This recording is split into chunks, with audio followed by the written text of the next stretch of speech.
تورسيكل السي ام جي التايجر ابو حوا، طبعا ده انضف تورسيكل في السوق دلوقتي وحاجه محترمه جدا، خامات موتور شغل عالي جدا. طبعا التورسيكل عالي عن الارض 30 سم، شايف الموتور بعيد جدا عن الارض طبعا خلاف اي تورسيكل تاني. طبعا ده تايجر ابو حوا، موتور 200 ما بجيبش غير 200 يا جدعان. ده تورسيكل هيشيل وهيتحرك، ازاي نجيبه 150؟ طبعا ما بجيبش غير انضف تورسيكل.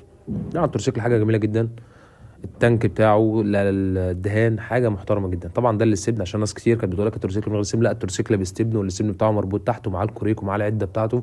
طبعا التورسيكل بكنبه، طبعا لو في حد راكب معاك بتنزل الكنبه دي بتاخده معاك، حاجه جميله جدا. طب نتكلم مثلا على الكورونا بتاعته، حضرتك لو شفتها هتلاقي اكبر حاجه. طبعا التورسيكل 200، العجل بتاعه 500، طبعا الشاسيه بتاعه لحماته نظيف جدا جدا جدا. طبعا زي ما انت شايف الدهان بتاع التانك، شايف الالوان زاهيه، الالوان جميله جدا، حاجه الله اكبر عليها.